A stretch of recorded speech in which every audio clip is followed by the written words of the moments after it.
คือเราจะรู้อิริยาบถให้ชัดเจนเนี่ยเราก็ต้องรู้ในเรื่องของเหตุให้เกิดอิริยาบถนะเหตุให้เกิดอิริยาบถคืออะไรนะเหตุให้เกิดอิริยาบถก็คือได้แก่ตัววายโยธาตุนะวายโยธาตุวายโยธาตุวายโยธาตุคือธาตุลมนะครับที่อยู่ทั่วร่างกายของเราที่เรียกว่าเป็นอัคคะมังคะนุสาลีวายโยเราได้ศึกษาไปครั้งก่อนๆนะครับในเรื่องของวายโยธาตุที่เป็นเหตุเป็นปัจจัยให้เกิดการเดินยืนนั่งนอนได้พร้อมกับสามารถที่จะทำให้เคลื่อนไหวอิริยาบถต่างๆด้วยที่เราศึกษาก็คือเรื่องของจิตตชรูปจิตตชรูปที่เกิดจากจิตที่เกิดจากจิตมีจิตตชรูปสามัญมีจิตตชรูปประเภทเกี่ยวกับการร้องไห้การหัวเราะการพูดการเดินการยืนการนั่งการนอนนะครับแล้วก็เกี่ยวกับอิริยาบถเล็กๆน้อยๆคู่แขนเหยียบแขนเหลียวหน้าเหลียวซ้ายแลขวากระพริบตาอ้าปากอะไรพวกนี้ขับถ่ายขับถ่ายปัสสาวะปัสสาวะแล้วก็เกี่ยวกับเรื่องของการขับถ่ายนะทั้งหมดทั้งมวลนั้นก็เกิดจากวายโยธาตุนะครับวายโยธาตุวายโยธาตุนี้เกิดจากอะไรท่านก็บอกว่าเกิดจากจิตนะครับวายโยธาตุที่แผ่ไปนะครับก็เกิดจากกิริยาของจิตจิตเป็นเหตุเป็นปัจจัยให้เกิดวายโยธาตุเราก็ศึกษาวายโยธาตุเรื่องของจิตตชรูปพร้อมด้วยตัวจิตไปแล้วจิตมีอยู่ทั้งหมด32ดวงในการที่ทำให้เกิดการเดินการยืนการนั่งและก็การนอนก็จะมีอกุศลจิต12มโนทวาราวชนะจิต1หาสิตุปาทจิต1มหากุศลจิต8มหากิริยาจิต8แล้วก็ยังมีอภิญญาจิต2รวมกันก็จะเป็น32ดวง32ดวงนี้เป็นเหตุเป็นปัจจัยให้เกิดการเคลื่อนไหวอิริยาบถโดยการแผ่ไปของวายโยธาตุอันนี้เราศึกษามาแล้วนะทีนี้เมื่อเราอยากจะรู้อิริยาบถได้ชัดเจนเราต้องรู้วายโยธาตุเกิดจากอะไรก็ต้องรู้จิตนะเพราะจิตเป็นเหตุปัจจัยให้เกิดวายโยธาตุก็รู้จิตแล้วจิตจะรู้จิตให้ชัดเจนก็ต้องรู้อารมณ์นะก็ต้องรู้อารมณ์นะอารมณ์เรายังไม่ได้พูดถึงนะครับ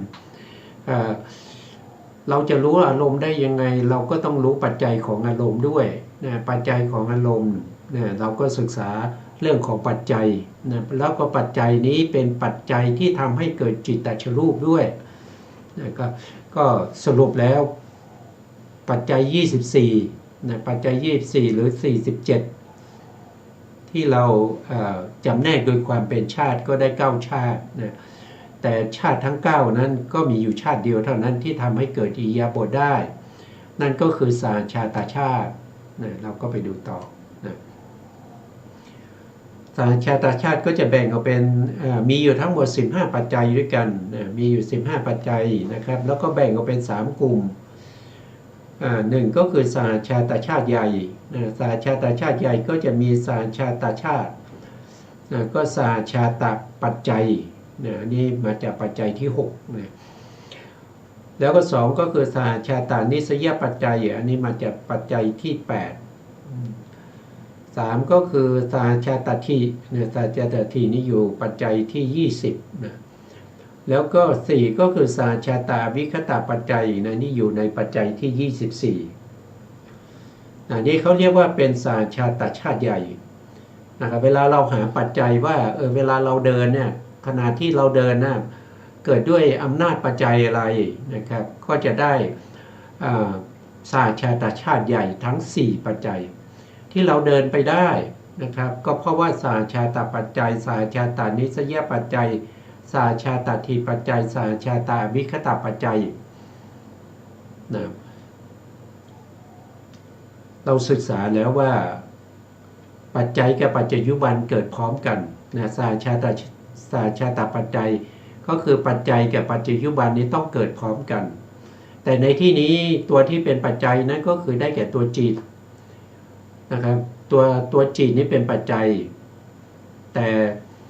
ตัวเคลื่อนไหวอิริยาบถนั้นเป็นปัจจัยบันนะเป็นปัจจัยบัน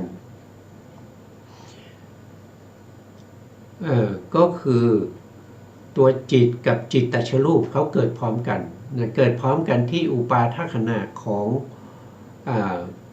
จิตเหล่านั้นนะครับเราศึกษามาครั้งก่อนว่าถ้าเป็นเราเป็นปุถุชนเนี่ยเราเดินด้วยจิตอยู่21ดวงนะครับจิต21ดวงนั้นก็เกิดพร้อมกับจิตตชรูปนะจิตตชรูปในที่นี้ก็คือวายโยธาที่แผ่ไปในกายนะครับแผ่ไปในกายเมื่อจิตคิดจะเดินนะเมื่อจิตคิดจะเดินจิตนั้นก็จะทำให้วายโยธาเกิดนะครับแล้วก็การเคลื่อนไหวของวายโยธาทั้งหมดที่ก้าวไปข้างหน้าหรือเคลื่อนไปข้างหน้าโดยอาการแผ่ขยายของวายโยธาอันเกิดจากกิริยาของจิตเห็นไหมเราก็จะเห็นว่าก็คือวายโยธาวายโยธานี่คืออะไรวายโยธาก็คือธาตุลมคือธาตุลมอยู่ในมหาพุทธรูปนะครับอยู่ในมหาพุทธรูปเกิดการขับเคลื่อนทำให้ร่างกายเคลื่อนไหวไปข้างหน้าเราเรียกว่าเป็นการเดินเรียกว่าการเดินอย่างนี้เป็นต้นแล้วทำยังไงล่ะจิตนั้นถึงมีอำนาจทำให้จิตตชวายโยนี่เคลื่อนไปข้างหน้าก็ด้วยอำนาจปัจจัยทั้ง4ปัจจัยนี้ก็คือสหชาตปัจจัยสหชาตานิสยปัจจัยสหชาตทีปัจจัยสหชาตอวิคตปัจจัยแล้วก็มีสหชาตชาติกลางนะสหชาตชาติกลางมีอะไรบ้างนะครับอัญญมัญญาได้ไหมอัญญมัญญาไม่ได้เพราะอัญญมัญญาจะต้องเป็นนามกับนามนะครับต้องเป็นเจตสิกกับจิตนะหรือว่าเจตสิกกับเจตสิกนะครับแต่นี่เป็นจิตกับรูปนะอัญญมัญญาไม่ได้แล้วก็วิปากปัจจัยได้ไหมไม่ได้เพราะว่าจิตที่เป็นเหตุให้เกิดการเดินไม่ใช่วิปากจิตนะครับเป็นอกุศลจิตนะแล้วก็เป็นมโนทวาราวชนะจิตเป็นหัสสิตุปาทจิตนะหัสสิตุปาทจิตก็ทำหน้าที่เป็นชวนะมหากุศลจิตนะไม่ใช่วิบากนะครับมหากิริยาก็ไม่ใช่วิบากเพราะฉะนั้นวิปากจิตวิปากปัจจัยก็เข้าไม่ได้อย่างเงี้ยสัมปยุตตปัจจัยนะครับก็คือปัจจัยกับปัจจัยบันก็คือเหตุคือจิตนะผลคือจิตตชวายโยนะครับจิตตชวายโยเนี่ยเป็นรูปกับจิตสัมปยุตกันได้ไหมประกอบกันได้ไหมประกอบกันไม่ได้เพราะเป็นนามกับรูปนะครับไม่ประกอบกันแต่เป็นวิปยุตกันนะครับเพราะฉะนั้นข้อที่4นะครับข้อที่4ในปัจจัยกลางก็จะเป็นสหชาตะวิปยุตตปัจจัยข้อนี้ได้นะครับข้อนี้ก็เข้าได้นะเวลาเราเดินนะครับเราก็จะมีปัจจัยกลาง1ปัจจัยก็คือสหชาตะวิปยุตตปัจจัยนะก็คือจิตกับวายโยธาเกิดพร้อมกันแต่ไม่ได้ประกอบกันเป็นวิปยุตตกันนะทีนี้ในกลุ่มที่3นะก็คือสหชาตะชาติเล็กนะครับก็จะมีอยู่8ปัจจัยด้วยกันนะใน8ปัจจัยนั้นนะครับก็จะมีเหตุปัจจัยนะเหตุปัจจัยก็ได้แก่เหตุนะครับก็ได้แก่เหตุ แต่ในที่นี้เขาไม่ได้พูดถึงเหตุไม่ได้เป็นประธานเขาพูดถึงจิตเนี่ยเขาพูดถึงจิตเพราะฉะนั้นเราก็เหตุไม่เป็นอำนาจปัจจัยแต่ถ้าพูดถึงเหตุถ้าโลภะมูลจิตเป็นโลภะมูลจิตดวงใดดวงหนึ่งเป็นเหตุให้เกิดการเดินนะครับแล้วพูดถึงเหตุที่อยู่ในโลภะมูลจิตนั้นเป็นประธานเพราะฉะนั้นก็จะต้องได้เหตุปัจจัยด้วยนะครับเพราะว่ามีโลภะเหตุแล้วก็โมหะเหตุเป็นปัจจัยให้เกิดการเดินเดินด้วยความดีใจนะครับเดินด้วยความดีใจชอบใจก็เป็นเหตุให้เกิดการเดินก็จะได้เหตุปัจจัยเข้าไปอีกหนึ่งปัจจัยแต่ในที่นี้เราไม่ได้พูดถึงเราพูดถึงเฉพาะจิตกับวายโยธาเราก็ผ่านไปเราก็ไม่ได้นะสาชาตาธิปติปัจจัยอันนี้ก็คือได้แก่ฉันทาธิปติเราก็ไม่ได้พูดถึงฉันทาธิปติเราไม่ได้ยกมาเป็นประธานนะครับแล้วก็วิริยาธิปติเราก็ไม่ได้ยกมาเป็นประธานจิตตาธิปติมีจิตเพราะฉะนั้นจิตนั้นก็เป็นปัจจัยได้ก็เรียกว่าเป็นสาชาตาธิปติปัจจัยก็คือมุ่งหมายเอาตัวจิตตาธิปติจิตตาธิปติที่เป็นโลภะมูลจิตเป็นโลภะหรือว่าเป็นโทสะโมหะไม่ได้โมหะนี่เขามีเหตุประกอบหนึ่งเหตุก็คือโมหะเหตุก็ไม่ได้ก็เข้าไม่ได้ถ้าเดินด้วยโมหะเดินด้วยความไม่รู้สาชาตาธิปติก็เข้าไม่ได้แต่ถ้าเดินด้วยโลภะเดินด้วยโลภะมูลจิตเดินด้วยโทสะมูลจิตเดินด้วยมหากุศลจิตก็สามารถที่จะมีสาชาตาธิปติปัจจัยเข้าไปด้วยข้อที่ปัจจัยที่3กรรมปัจจัยกรรมปัจจัยก็พูดถึงตัวกรรมก็คือได้แก่ตัวเจตนาแต่ในที่นี้ท่านไม่ได้ยกเจตนาขึ้นเป็นประธานก็ไม่ได้ก็ผ่านไปนะนามอาหารนี่ก็จะมีอยู่3อย่างก็คือผัสสะอาหารได้แก่ผัสสะเจตสิกเราก็ไม่ได้ยกผัสสะมาเป็นประธานเราจิตเป็นประธานนะแล้วก็อันที่2ก็คือ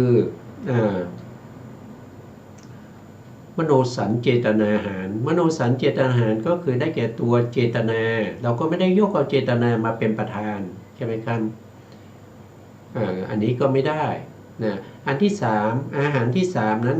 คือวิญญาณอาหารได้แก่อะไรก็คือได้แก่จิตเพราะฉะนั้นโลภะก็เป็นวิญญาณอาหารนะโลภะมูลจิตเนี่ยก็เป็นวิญญาณอาหารโทสะมูลจิตก็เป็นวิญญาณอาหารโมหะมูลจิตก็เป็นวิญญาณอาหารมหากุศลจิต8ก็เป็นวิญญาณอาหารมหากิริยาจิต8ก็เป็นวิญญาณอาหารแล้วก็มโนธรรมลาวชนะจิตแล้วก็หัสสิตุปาทจิตก็เป็นวิญญาณอาหารเพราะฉะนั้นวิญญาณอาหารก็เข้ามาได้นะครับก็เข้ามานะต่อไปก็คือเช่นชาตินทริยปัจจัยอันนี้พูดถึงอินทรีย์นะครับก็คือสัตทินทรีย์คือศรัทธานะครับเราไม่ได้ยกศรัทธาเป็นประธานก็ผ่านไปวิริยินทรีย์ก็คือวิริยะเราก็ไม่ได้ยกขึ้นมาเป็นประธานนะครับก็ผ่านไปวิริยะแล้วก็สติเราก็ไม่ได้ยกสติมาเป็นประธานในที่นี้เราพูดถึงจิตเป็นเหตุปัจจัยให้เกิดวายโยธานะครับเพราะฉะนั้นก็สติก็ไม่ได้เกี่ยวนะครับก็ผ่านไปนะครับแล้วก็วิริยินทรีย์สตินทรีย์สมาธินทรีย์ได้แก่สมาธิเราก็ไม่ได้ยกสมาธิเป็นประธานแต่เราจิตเป็นประธานนะครับแล้วก็ปัญญินทรีย์ก็ไม่ได้เป็นประธานนะเพราะฉะนั้นก็เข้าไม่ได้นะต่อไปก็ฌานปัจจัยก็คือองค์ฌาน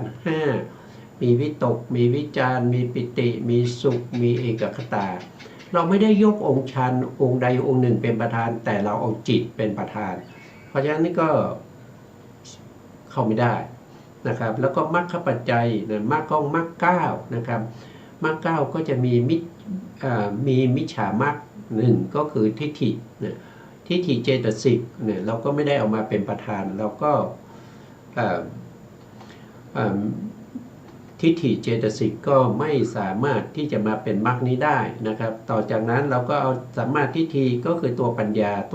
ก็ไม่ได้เป็นประธานเราจิตนะครับแล้วก็ตัววิตกสัมมาสังกัปปะก็ไม่ได้เป็นประธานสัมมาวาจาสัมมากัมมันตะสัมมาอาชีวะก็ไม่ได้เป็นประธานสัมมาสติสัมมาสมาธิก็ไม่ได้เป็นประธานเพราะมรรคปัจจัยก็ไม่ได้ถ้าเราพูดถึงการเดินนะครับการเดินที่มีจิตนะเดินด้วยกิริยาของจิตที่ทำให้วายโยธาเกิดการเคลื่อนไหวเนี่ยได้อำนาจปัจจัยนะครับได้อำนาจปัจจัยเท่าไหร่นะครับแล้วก็มาปัจจัยใหญ่เนี่ยสาชาตปัจจัยได้ปัจจัยใหญ่4ปัจจัยเลยก็คือสาชาตปัจจัย1ปัจจัยสาชาตานิสยปัจจัย1ปัจจัยสาชาตที1ปัจจัยสาชาตาวิคตาปัจจัยอีก1ปัจจัยเป็น4ปัจจัยได้ปัจจัยกลางมา1ปัจจัยก็คือสาชาตาวิปยุตตปัจจัยนะปัจจัยเล็กนะครับปัจจัยเล็กนี้ได้มา2ปัจจัยนะครับ2ปัจจัยก็คือสาชาตาธิปติปัจจัยอันนี้ก็คือจิตตาธิปตินะครับก็ได้มา1ปัจจัยแล้วก็อาหารอีก1ปัจจัยเรียกว่าวิญญาณอาหารนะครับก็ได้ปัจจัยเล็ก2ได้ปัจจัยกลาง1แล้วก็ได้ปัจจัยใหญ่4นะถ้าเราเรียงถ้าเราพูดถึงปัจจัยนะครับก็ต้องเรียงตามปัจจัย24ใช่ไหมปัจจัย24ปัจจัย24เนี่ยก็จะเป็นอันที่1ก็คือสาชาตาธิปติปัจจัยนะสาชาตาธิปติปัจจัยแล้วก็ต่อมาก็คือสาชาตาปัจจัยสาชาตาปัจจัยสาชาตานิสยปัจจัยแล้วก็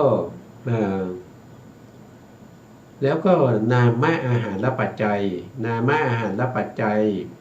แล้วก็สาชาตาวิปยุตตปัจจัย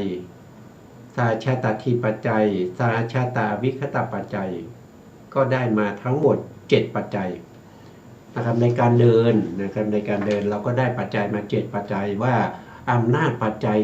ที่ทำให้เกิดการเดินโดยมีจิตเป็นหลักเป็นเขาเรียกว่าเป็นปัจจัยนะเขาเป็นจิตนี้เป็นปัจจัยส่วนวายโยธาที่แผ่ไปในอิริยาบถต่างๆนั้นเป็นปัจจยุบันได้อำนาจปัจจัยมาทั้งหมด7ปัจจัยด้วยกันนะครับ7ปัจจัยก็คือสาชาตาธิปติปัจจัยสาชาตานิสยปัจจัยสาชาตาปัจจัยเอาใหม่นะได้มา7ปัจจัยคือ1สาชาตาธิปติปัจจัย2คือสาชาตาปัจจัย3คือสาชาตานิสยปัจจัย4คือนามะอาหารละปัจจัย5คือสาชาตาวิปยุตตปัจจัย6ก็คือสาชาตาทิปัจจัย7ก็คือสาชาตาอวิคตปัจจัยนะก็จะเป็นอย่างนี้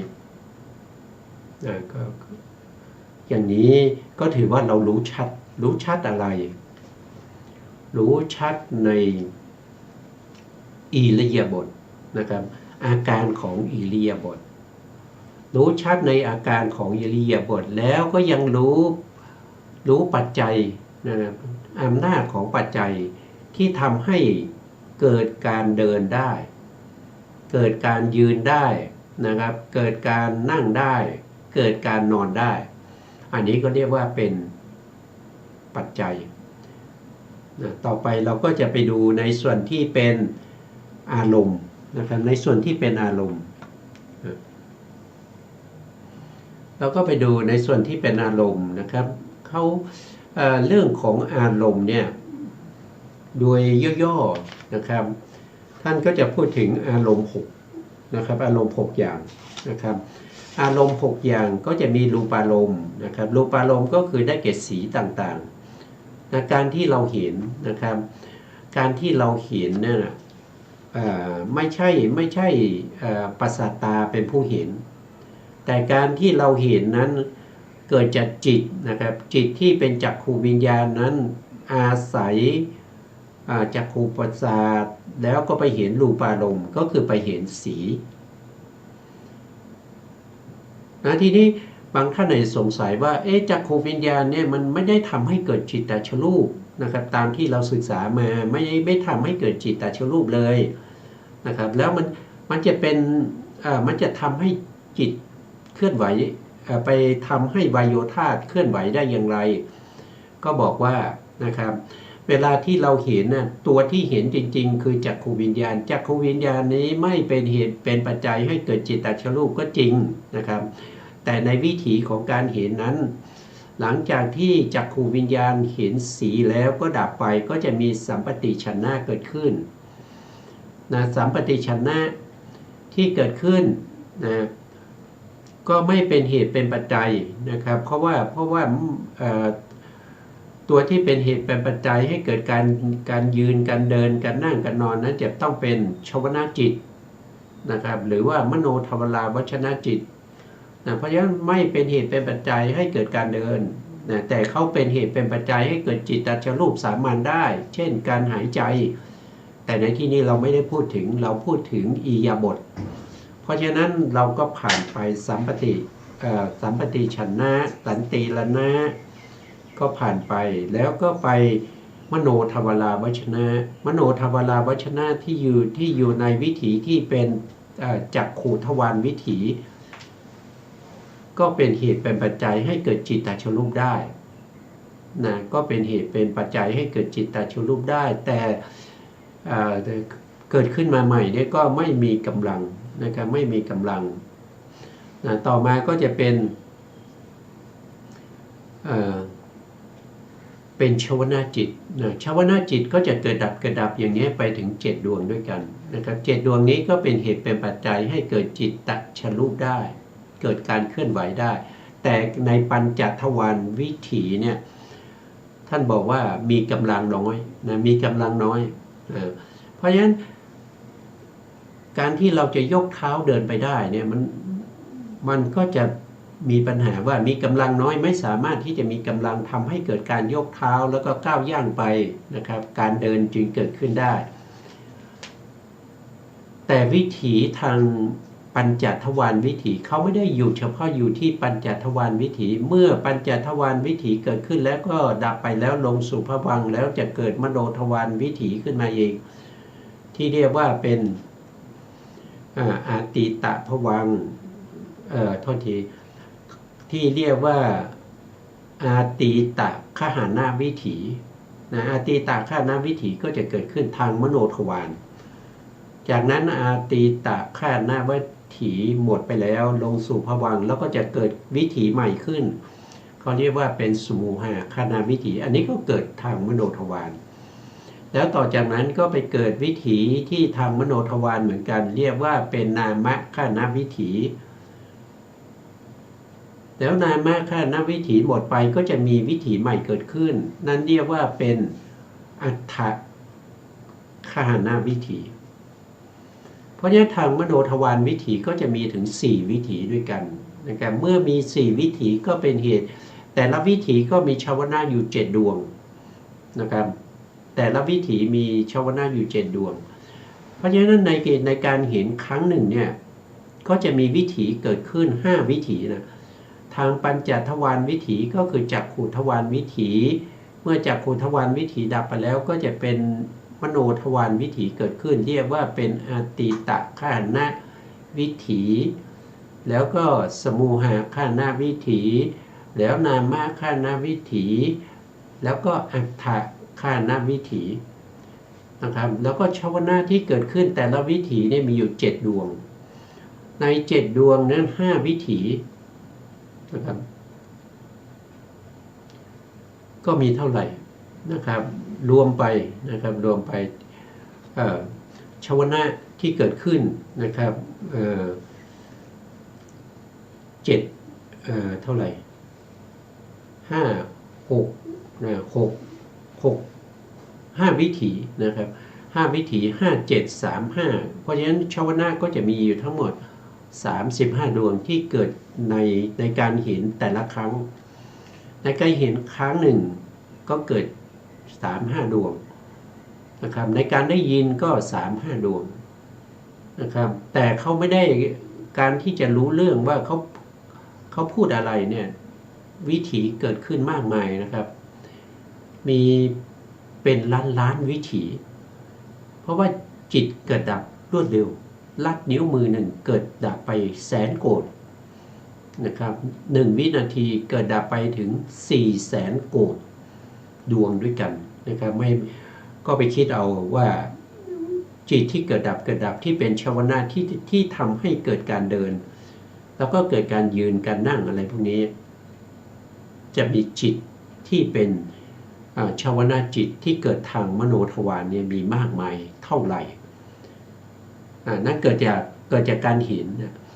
เห็นเวลาเราเห็นเนี่ยเราเห็นอะไรเราเห็นสีนั้นเป็นอารมณ์สีที่เห็นนะมันไม่สามารถยังไม่สามารถบอกได้ว่าเป็นสีเขียวสีแดงเขาบอกว่าเป็นสีต่างๆแต่ยังไม่รู้ว่าเป็นสีอะไรในแต่ละวิถีนะแต่การเห็นแล้วเห็นอีกเห็นแล้วเห็นอีกด้วยการเกิดดับของจิตเนี่ยที่รวดเร็วเนี่ยที่เห็นบ่อยๆอย่างนี้ไปรวบรวมอยู่ที่เขาเรียกว่าเป็นสมุหคณวิถีรวบรวมเข้าไปมากๆนะครับก็เลยรู้ว่ามันเป็นสีแดงสีเขียวสีเหลืองแล้วก็รู้ว่ามันเป็นรูปร่างสันฐานอย่างนี้รูปร่างสันฐานที่กลมที่เป็นเดี่ยมเป็นอะไรเป็นหน้าเป็นตาเป็นสัตว์เป็นบุคคลเป็นอาคารบ้านเรือนวิหารพระเจดีย์ก็รู้ได้จากการเห็นที่เห็นบ่อยๆนะครับเพราะว่าจิตเนี่ยเกิดดับรวดเร็วนะครับ1วินาที400,000 โกฏหนึ่งมี10 ล้านนะครับเพราะฉะนั้นจึงสามารถที่จะถอดรหัสออกมาได้ว่าเป็นผู้หญิงผู้ชายเป็นบ้านเป็นวิหารเป็นศาลาเป็นวัดอย่างเงี้ยก็ด้วยความรวดเร็วของจิตด้วยการทำงานของจิตที่เกิดขึ้นรวดเร็วในการเห็นเขาไม่ได้เห็นแล้วเขาจะอยู่ที่สีถ้าเราไม่มีการใส่ใจพิจารณากำหนดรู้ถึงว่าสภาวะของการเห็นนั้นมันเห็นแต่สีก็จะเลยไปทุกทีนะครับเพราะฉะนั้นอารมณ์ที่หนึ่งที่เราต้องรู้นั่นก็คือเรื่องของรูปารมณ์หรือสีต่างๆเห็นได้ด้วยจักขูวิญญาณจักขูวิญญาณเห็นแล้วทำให้วิถีที่เกิดในจักขูทวารวิถีนั้นรับอารมณ์ที่เป็นรูปารมณ์เหมือนกันหมดเลยแล้วชาวนาที่อยู่ในวิถีนั้นก็จะทำให้เกิดการยืนแต่อารมณ์ที่เห็นนั้นก็จะแยกออกมาเป็น3อย่างเวลาเห็นแล้วสิ่งที่เห็นนั้นมันเป็นสิ่งที่ดีสิ่งที่สวยงามก็เรียกว่าเป็นอิทธารมณ์นั่นก็คืออารมณ์ที่ดีอิทธารมณ์หรือว่าถ้าเป็นอารมณ์ที่ดียิ่งก็เรียกว่าอติอิทธารมณ์ถ้าเป็นลักษณะอย่างนี้การเห็นอย่างนี้เกิดขึ้นเป็นอารมณ์ที่ดีนะโดยมนุษย์ส่วนมากหรือสัตว์ทั้งหลายโดยส่วนมากก็จะยินดีพอใจเมื่อยินดีพอใจนั่นก็คือมีเวทนาที่ประกอบก็คือเป็นสมนัตเมื่อมีเวทนาที่ประกอบเป็นสมนัตเนี่ยเราก็จะรู้เข้าไปอีกว่าจิตที่เป็นเหตุเป็นปัจจัยให้เกิดการเดินการยืนเมื่อเห็นอารมณ์ที่ดีแล้วจิตนั้นก็คือได้แก่โลภะมูลจิต4ดวงที่มีเวทนาเป็นสมนัตหรือว่าเป็นมหากุศลนะครับ4ดวงที่มีเวทนาเป็นสมนัตเป็นเหตุเป็นปัจจัยให้เดินเราก็แยกลงไปอีกว่า ที่เป็นสมนัตนั่นน่ะในขณะนั้นเราทำเราดีใจเนื่องจากว่าเรารู้ตามความเป็นจริงไหมหรือว่าเราได้ทำบุญนะครับเราได้ทำบุญเราได้ถวายทานนะครับเราได้ระลึกถึงระลึกถึงพระธรรมแล้วก็เกิดความยินดีอย่างนี้ต้องเป็นมหากุศลนะครับระลึกถึงธรรมเนี่ยเข้าไปอีกว่าระลึกถึงธรรมแล้วก็ยินดีนั่นแสดงเป็นมหากุศลแล้วก็ระลึกถึงธรรมเนี่ยมันก็เป็นญาณสัมปยุตเพราะฉะนั้นเรารู้ทันทีว่าจิตที่ทำให้เกิดการเดินนั้นเป็นมหากุศลที่เป็นญาณสัมปยุตประกอบด้วยปัญญาแล้วก็มีเวทนาที่เป็นสมนัตเนี่ยเราก็ได้มาแล้วว่าจิตดวงนี้เป็นเหตุให้เราเดินเป็นเหตุให้เรานั่งเป็นเหตุให้เรานอนเนี่ยเราก็รู้อย่างนี้แต่ถ้าเรามีความยินดีแต่ในการยินดีนั้นไม่ได้ประกอบด้วยบุญไม่ได้ประกอบด้วยบุญกิริยาวัตถุหรือว่าไม่ได้ประกอบด้วยเขาเรียกว่าเป็นไม่ได้ประกอบด้วยกายกรรมที่เป็นไปในส่วนที่เป็นบุญไม่ได้ประกอบด้วยวจีกรรมที่เป็นไปในบุญและก็ไม่ได้ประกอบด้วยมโนกรรมที่เป็นบุญก็ต้องเป็นอกุศลใช่ไหมครับก็ต้องเป็นอกุศลนะเมื่อเป็นอกุศลเนี่ยมันดีใจด้วยนั่นแสดงว่าเป็นโลภะที่เป็นมีเวทนาเป็นสมนัตทีนี้เวทนาที่เป็นสมนัตเราก็รู้ต่อไปอีกว่าในขณะที่เราเป็นสมนัตนั่นเรามีความเห็นไหมนะถ้าเราไม่ใส่ใจเราไม่รู้นะถ้าเราไม่ใส่ใจเราจะไม่รู้ชีวิตประจำวันก็จะเป็นไปอย่างนี้ไม่ว่าจะเกิดภพไหนชาติไหนก็จะเป็นไปอย่างนี้โดยที่เราไม่รู้แต่ถ้าเราใส่ใจเราพิจารณาเรากำหนดรู้เราจะรู้ได้ว่าความดีใจเนี่ยมันประกอบด้วยความเห็นผิดด้วยมันเห็นเป็นอะไรเห็นผิดก็คือเห็นเป็นตัวเป็นตนนะครับเห็นว่ารูปเป็นเรามีรูปเราอยู่ในรูปของเรานะครับรูปอยู่ในเราเนี่ยมันก็มีความเห็นผิดประกอบเมื่อมีความเห็นผิดประกอบเราก็รู้จิตได้ว่าโลภะมูลจิตที่มีเวทนาเป็นสมนัตนั้นต้องเป็นทิฏฐิคตะวิปยุตก็คือประกอบด้วยความเห็นผิดเนี่ยเราก็จะรู้จิตแต่ละจิตแต่ละดวงเรารู้ได้ยังไงก็มาจากอารมณ์มาจากอารมณ์เป็นเหตุเป็นปัจจัยให้เรารู้ถึงเหตุปัจจัยที่ทำให้เกิดการเคลื่อนไหวของอิริยาบถ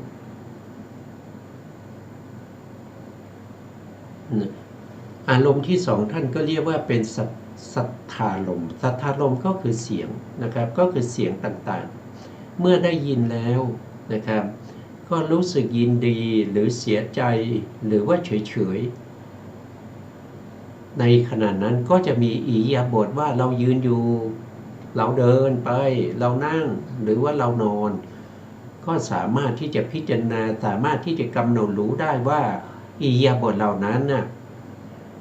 มีจิตดวงไหนเป็นเหตุเป็นปัจจัยเนี่ยก็ต้องรู้อย่างนี้ถ้าไม่รู้อย่างนี้ก็คือรู้จิตก็คือจิตแต่ว่าไม่รู้จิตดวงไหน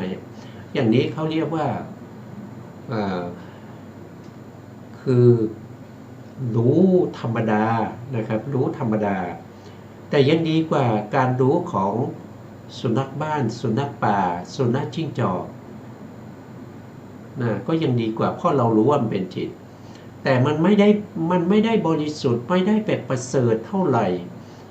เมื่อเราไม่สามารถที่จะรู้จิตในจิตเรารู้จิตแต่ว่าเรารู้โดยรวมแต่เราไม่ได้รู้เข้าไปว่าจิตในจิตนั้นมันคืออะไรคืออย่างที่พระพุทธองค์ตรัสว่าเมื่อกำหนดรู้กายภายในบ้างรู้กายภายนอกบ้างนะรู้รูปที่ไกลที่ใกล้รู้รูปที่ปราณีต รูปที่เลวรูปที่หยาบรูปที่ละเอียดรูปที่ใกล้รูปที่ไกลอย่างเงี้ยคือสิ่งพวกนี้ประกอบกันก็คือทำให้เรารู้ชัดถึงสภาวะของความเป็นรูปและเป็นนามถ้าเราไม่รู้อย่างนี้มันก็ไม่สามารถที่จะทำให้เราเนี่ยเข้าถึงนามรูปปริเฉทญาณได้ไม่สามารถทำให้เราเนี่ยเข้าถึงปัจจยปริฆาญาณได้เรารู้แต่มันยังเป็นกลุ่มเป็นก้อนอยู่ยังเป็นคณะสัญญาอยู่นะครับยังเป็นคณะสัญญาอยู่ยังไม่สามารถที่จะทำลายเสียซึ่งคณะสัญญาเรายังไม่สามารถที่จะทำลายเสียซึ่งสันตติคือความสืบเนื่องของความเป็นกลุ่มเป็นก้อนเราจะทำยังไงให้กระจัดกระจายออกมาซึ่งรูปและนามเห็นกายในกายถ้าเราเห็นกายในกายถ้าเราไม่สามารถเห็นกายในกายได้มันก็เห็นกายโดยรวมเป็นกลุ่มเป็นก้อนเป็นคณะสัญญานั่นก็คือเป็นอะไรสัตตูปลัทธิก็คือไม่สามารถที่จะละความเห็นเป็นสัตว์เป็นบุคคลได้ไม่สามารถจะถอนไม่สามารถที่จะถอนเสียซึ่งอัตตสัญญาคือความจำว่าเป็นตัวเป็นตนได้และการประพฤติปฏิบัตินั้นก็ไม่ได้เรียกว่าเป็นกรรมฐานเพราะไม่สามารถที่จะละความเป็นสัตว์เป็นบุคคลได้ไม่สามารถที่จะถอนอัตตสัญญาคือความจำผิดจำว่าเป็นตัวเป็นตนได้เพราะฉะนั้นก็ไม่ถือว่าเป็นกรรมฐานเป็นกรรมฐานก็ต้องเป็นอย่างที่พระพุทธองค์ตรัสไว้ถ้าพิจารณากายก็คือพิจารณากายในกายถ้าพิจารณากำหนดรู้ในเรื่องของเวทนาก็ต้องพิจารณาให้รู้เห็นว่าเวทนาในเวทนารู้ชัดในเวทนาแต่เวทนาในเวทนาคือเวทนาก็จะมีอยู่3นะไม่ใช่เวทนาเป็นกลุ่มเป็นก้อนนะครับแต่ให้รู้ไปว่าเวทนานั้นเป็นสุขเวทนาเป็นทุกขเวทนาหรือเป็นอทุกขมสุขเวทนาเนี่ยมันก็จะเราจะถือเอาความง่ายๆนะครับเราจะปฏิบัติง่ายๆแล้วเราก็อยากจะได้ผลง่ายๆมันไม่มีมันไม่มีในศาสนาของพระพุทธเจ้านะครับมันในศาสนาของพระพุทธเจ้าเมื่อกำหนดกายก็ต้องรู้กายในกายรู้ชัดในกายส่วนย่อยในกายส่วนใหญ่เวทนาในเวทนาก็คือรู้เวทนาส่วนย่อยในเวทนาส่วนใหญ่รู้จิตในจิตก็คือรู้จิตส่วนย่อยในจิตส่วนใหญ่รู้ธรรมในธรรมก็คือต้องรู้อะไรก็ต้องรู้เรื่องของขันธ์เห็นไหมเพราะว่าในธรรมเนี่ยก็จะมีขันธปภะอายตนะปภะนิวรณ์ปภะนะครับแล้วก็จะมีโพชฌงค์ปภะแล้วก็อริยสัจสี่เนี่ยมันก็จะเราก็ต้องรู้รายละเอียดของแต่ละอย่างให้ชัดเจนคือรู้ชัดในอาการเหล่านั้นถ้าเราไม่รู้ชัดในอาการเหล่านั้นก็ไม่สามารถที่จะละความเป็นสัตว์เป็นบุคคลได้ไม่สามารถจะถอนอัตตสัญญาได้การประพฤติปฏิบัตินั้นก็ไม่ได้เป็นกรรมฐานเพราะฉะนั้นเราก็ต้องรู้ละเอียดเข้าไปตามที่พระพุทธองค์ได้แสดงไว้แล้วก็ตามที่อัตถกถาจารย์ท่านได้มาขยายความเอาไว้ขยายความในพุทธพจน์ไว้ว่ามันเป็นลักษณะอย่างนี้นะแล้วก็อารมณ์ที่3นะครับก็เรียกว่าคันธารมณ์คันธารมณ์ก็คือกลิ่นต่างๆนะครับ ในอธิบายก็จะเหมือนกันนะครับไม่ว่าก็จะเหมือนกันกับเรื่องของสีนะครับข้อที่4ก็คือรักษาลมรักษาลมก็คือโรคต่างๆนะครับก็จะเหมือน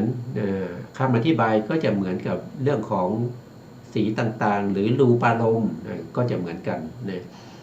ต่อไปข้อที่5ก็คือโพธพารมณ์โพธพารมณ์ก็คือความแข็งความอ่อนอันนี้เป็นปฐวีเป็นธาตุดินนะครับเป็นปฐวีนะซึ่งเป็นธาตุดินที่มีความแข็งและความอ่อน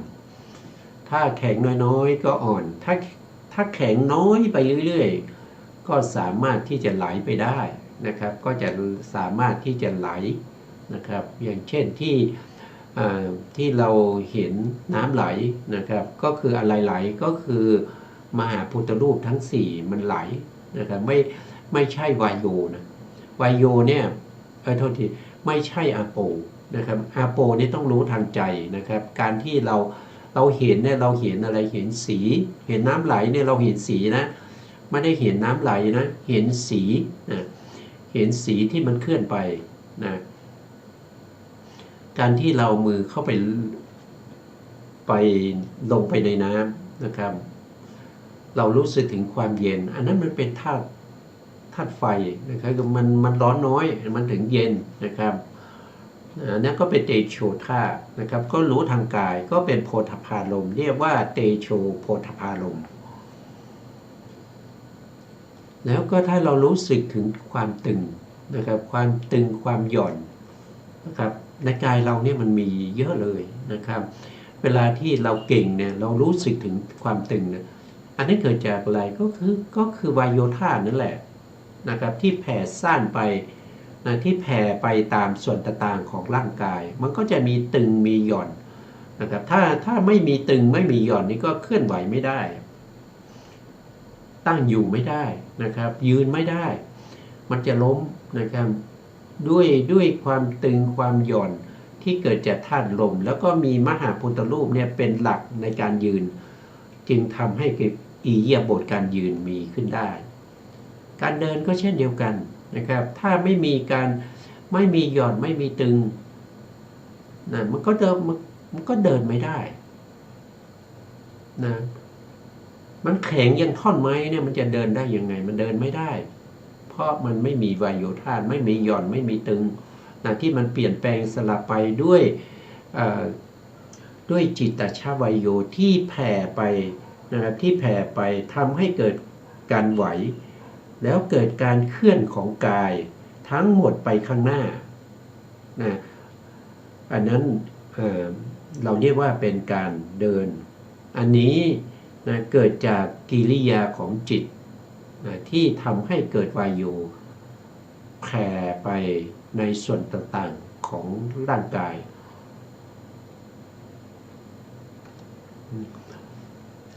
ต่อไปข้อที่6ก็คือธรรมารมณ์ธรรมารมณ์ธรรมารมณ์ก็คือถ้าว่าโดยตัวองค์ธรรมเนี่ยธรรมารมณ์เนี่ยก็มีเยอะคือการนึกคิดที่เราสามารถนึกคิดได้ที่รู้ทางใจเรียกว่าสิ่งที่ถูกรู้ทางใจนี่เรียกว่าเป็นธรรมารมณ์อะไรไปรู้ก็คือจิตที่เกิดขึ้นนะครับไปรู้เวลาเรานึกถึงเพื่อนนะครับนึกถึงบุญที่เราทำนะครับเราทำบุญเราใส่บาตรเมื่อเช้านี้เราก็นึกถึงเราใส่บาตรนะครับเราได้บุญเราได้บุญคืออะไรก็คือตัวมหากุศลนะครับตัวก็คือตัวจิตเราเลือกถึงจิตเนี่ยเราลึกถึงบุญเราก็เห็นเราจริงๆแล้วองค์ธรรมของบุญนั้นก็คือได้แก่ตัวจิตก็คือมหากุศลมหากุศลแต่เราลึกถึงว่าเรามีความตั้งใจเรามีความจงใจนะครับที่จะใส่บาตรอันนั้นก็คือเจตสิกก็คือตัวเจตนานะครับก็คือเจตสิกเราลึกถึงจิตแล้วก็เจตสิกได้เรียกว่าเป็นธรรมารมณ์แล้วเราสามารถที่จะรู้ว่าประสาทรูปประสาทตาของเราไม่ดีสายตาสั้นนะครับประสาทตาไม่ดีประสาทหูไม่ดีหูตึง นะครับทำให้เราไม่ค่อยได้ยินเสียงเราลึกถึงประสาทตัวประสาทนี่ต้องรู้ทางใจนะครับไม่ใช่เห็นได้ด้วยตาไม่ใช่ฟังเสียงได้นะครับแต่ต้องรู้ด้วยใจเรียกว่าเป็นธรรมารมณ์สิ่งใดที่ถูกรู้ทางใจสิ่งนั้นเรียกว่าธรรมารมณ์นะภาษาทรูปสุขุมรูปนะสุขุมรูปก็ต้องรู้ทางใจนะอย่างเช่นอิทธิภาวะปุริสภาวะความเป็นหญิงเป็นชายนะมันรู้ทางใจนะมันไม่มีเครื่องหมายที่จะทำให้ตาเห็นเป็นผู้หญิงผู้ชายได้แต่ต้องรู้ทางใจนะครับต้องรู้ทางใจเรื่องผู้หญิงผู้ชายแล้วก็พระนิพพานก็รู้ทางใจเรื่องบัญญัติทั้งหลายนะครับมีสัทธาบัญญัติสัทธาบัญญัติก็คือเสียงที่เราได้ยินสามารถถอดออกมาเป็นอัฏฐบัญญัติได้คือเป็นเรื่องเป็นราวได้นั่นรู้ทางใจเราได้ยินเป็นเสียงแต่เสียงนั้นมีสูงต่ำยังไม่สามารถจะรู้ว่าเป็นเสียงผู้หญิงผู้ชายแต่เมื่อรู้ทางใจก็คือเป็นธรรมารมณ์ก็สามารถรู้ได้ว่าเสียงนี้เป็นเสียงเพลงที่ผู้หญิงร้องไพเราะอะไรพวกนี้ก็รู้ทางใจนะครับรู้ทางใจเพราะฉะนั้นสรุปแล้วอารมณ์นะครับอารมณ์มีแค่6อย่างนี้แหละนะมีแค่6อย่างนี้นะครับมีรูปารมณ์รู้ได้ด้วยจักขุวิญญาณจักขุวิญญาณจะรู้รูปารมณ์ได้ก็ต้องอาศัยวัตถุอาศัยจักขุวัตถุแล้วก็รูปารมณ์ที่ปรากฏอยู่เฉพาะหน้าแล้วจะต้องมีแสงสว่างด้วยแล้วก็มีมนสิการที่จะต้องรู้ใส่ใจที่จะรู้นะครับสัทธารมณ์ก็เช่นเดียวกันนะครับจะต้องมีเสียงอยู่นะครับแล้วก็มีจิตที่เรียกว่าเป็นโสตวิญญาณอาศัยโสตประสาทเกิดขึ้นแล้วก็ได้ยินเสียงนะครับแล้วโสตประสาทต้องมีรูหูด้วยนะครับต้องมีรูหูนะครับแล้วก็ต้องมีอากาศด้วยถึงจะได้ยินเสียงถ้าไม่มีลมพัดเสียงมานะครับเสียงนั้นก็จะไม่ได้ยินคันธลมก็คือกลิ่นนะครับกลิ่นก็ต้องมีก็รู้ได้ด้วยคานาวิญญาณคานาวิญญาณก็อาศัยคานาประสาทแล้วก็จะต้องมีกลิ่นนั้นอยู่เฉพาะหน้าแล้วก็มีลมด้วยนะมีลมพากลิ่นมาถึงจะรู้กลิ่นได้แล้วก็รัสสาลมก็เช่นเดียวกันนะครับก็จะรัสสาลมนี้ก็คือรสนะครับรสต้องไปโกยอยู่เฉพาะหน้าแล้วก็มีชิวหาวิญญาณอาศัยประสาทลิ้นนะครับอาศัยประสาทลิ้นเกิดขึ้นแล้วก็รับรสรสนั้นจะต้องมีน้ำลายด้วยนะต้องมีน้ำลายหรือน้ำนะชุ่มๆนะแล้วก็มีมนสิการด้วยน้อมใจไปดูด้วยถึงจะรู้รสโผฏฐัพพะก็เช่นเดียวกันนะการกระทบเนี่ยเรากระทบอยู่ตลอดนะครับตั้งแต่ตื่นนอนจนถึงหลับเนี่ยไม่มีส่วนไหนไม่มีเวลาไหนที่เราไม่กระทบเลยนะครับไม่ว่าเราตื่นขึ้นมาเราตื่นขึ้นมาเราก็กระทบรู้สึกว่ากายของเราเนี่ยวางอยู่บนเบาะที่นอน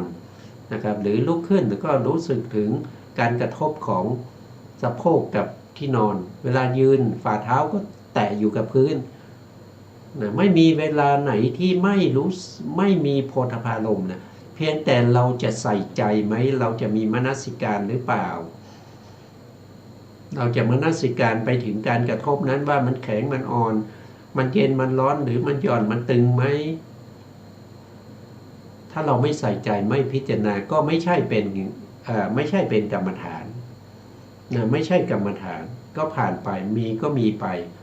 นะครับผ่านไปวันหนึ่ง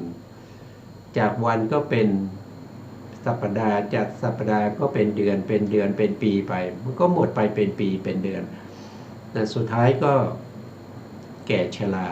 นะครับแก่ชราก็จะมาประพฤติปฏิบัตินะครับค ความจำก็ไม่ดีนะครับจะมาศึกษาพระธรรมจะมาศึกษาวิธีการปฏิบัตินะเพื่อให้รู้ว่าจะทำยังไงก็ยังไม่เข้าใจนะครับหลงลืมนะเพราะว่าอายุมากแล้วนะเดี๋ยวก็ลืมเดี๋ยวก็หลงเดี๋ยวก็นึกไม่ออกนะช่วงระยะเวลาที่เราผ่านมานะครับ50-60 ปีนะครับเราไม่ได้ใส่ใจเรื่องพวกนี้เลยนะตอนที่เราแก่อายุ60-70แล้วเนี่ยเรามาใส่ใจมันเวลามันน้อยมันไม่ทันแล้วเนี่ยมันไม่ทันแล้วเวลาน้อยเพราะว่าเราจะเคลื่อนภพแล้วเราจะย้ายภพนะเราจะเดินทางไปในวัฏสงสารแล้ว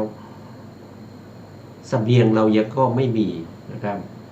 เราจะไปต่างจังหวัดเราจะไปต่างประเทศเราก็ต้องเตรียมเสื้อผ้าเตรียมเสบียงเตรียมเงินทองนะครับที่จะไปใช้จ่ายแต่นี้เราจะไปแล้วไม่กลับเลยนะครับตายก็คือไปที่ไหนยังไม่รู้ในกรรมภูมินี้พูดง่ายๆในกรรมภูมินี้เรายังไม่รู้นะอบาย4เป็นมนุษย์เป็นเทวดานะครับทั้งหมด11ภูมิเนี่ยเรายังไม่รู้ว่าเราจะไปไหนนะครับส่วนมากก็มุ่งหน้าสู่อบายนะครับเรายังไม่ได้เตรียมอะไรเลยนะครับไม่ได้เตรียมเสบียงในการเดินทางนะเพราะฉะนั้นสิ่งเหล่านี้พระพุทธองค์ท่านได้แสดงไว้ก็เพื่อให้เหล่านี้ได้รู้และก็เข้าใจนะครับเมื่อรู้และก็เข้าใจแล้วก็สามารถนำไปประพฤติปฏิบัติได้นำไปนึกคิดไต่ตรองพิจารณาให้เข้าถึงสัจธรรมความเป็นจริงนะครับเพื่อที่เราจะละเสียซึ่งความเป็นสัตว์เป็นบุคคลถอนเสียซึ่งความเห็นผิดทั้งหลายแล้วก็สิ่งที่เราประพฤติปฏิบัตินั้นก็เป็นกรรมฐานนะก็เป็นกรรมฐานทีนี้เมื่อเรารู้อารมณ์เนี่ยว่าโดยย่อๆนี่มีอยู่6อย่างใช่ไหมครับมีอยู่6อย่างแต่เรา6อย่างนี้เราต้องรู้ไปถึงเรื่องของจิตด้วยมันต้องผูกกันนะก็ต้องผูกกันเรื่องของจิตใช่ไหมทีนี้เราก็ต้องไปดูเรื่องของจิตนะครับเรื่องของจิตนะเรื่องของจิตกับเรื่องของเนี่ยทีนี้เราก็ต้องมาดูเมื่อเรารู้อารมณ์แล้วเนี่ยนะครับอารมณ์6นะครับอารมณ์6ในที่นี้นะครับอารมณ์6เนี่ยท่านก็มาย่อออกมาเป็นอารมณ์4อย่างนะครับ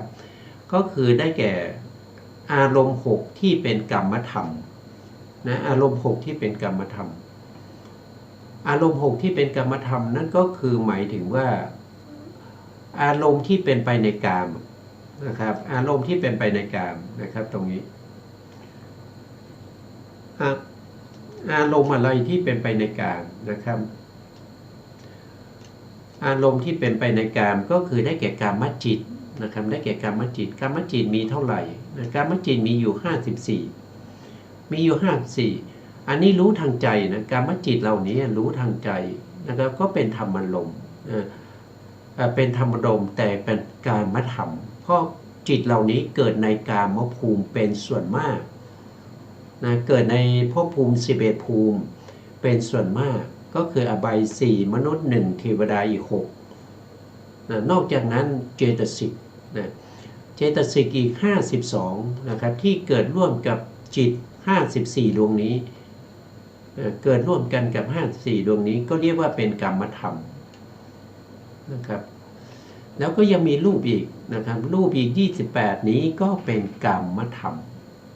นะเพราะฉะนั้นถ้าพูดถึงกรรมธรรมนี้ก็ให้รู้ว่ามีกรรมจิต54เจตสิกที่ประกอบ52แล้วก็รูป28อันนี้เราก็ต้องรู้นะครับเพราะว่าเราต้องรู้ชัดไม่ใช่ว่ารู้ธรรมดาต้องรู้ชัดเพราะเราหวังความพ้นทุกข์เราหวังที่จะละสัตว์ละบุคคลละอัตตสัญญานะครับละเสียซึ่งความเห็นผิดต่างๆนะครับแล้วก็การนึกคิดการปฏิบัติในชีวิตประจำวันของเราก็ต้องเป็นไป กับกรรมฐานที่พระพุทธองค์แสดงนะครับวันนี้เวลาเราหมดนะครับเพราะฉะนั้นเราก็จะคืนเวลาให้ทางสถานีนะครับสุดท้ายนี้ขอกราบขอบพระคุณพระครูสมุทรวิศวัตรวรกิจโจผู้อำนวยการสถานีวิทยุเพื่อการศึกษาพระพุทธศาสนาและวัฒนธรรม FM 104.5 เมกะเฮิรตซ์วัดไฟหินจังหวัดเชียงใหม่ได้ขอกราบขอบพระคุณพระครูปริยัติยานุศาสตร์ขอบคุณท่านผู้ฟังและผู้ชมทุกท่านที่ติดตามในรายการพระไตรปิฎกลอยฟ้าพบกันใหม่ในโอกาสต่อไปครับวันนี้ลาไปก่อนครับสวัสดีครับ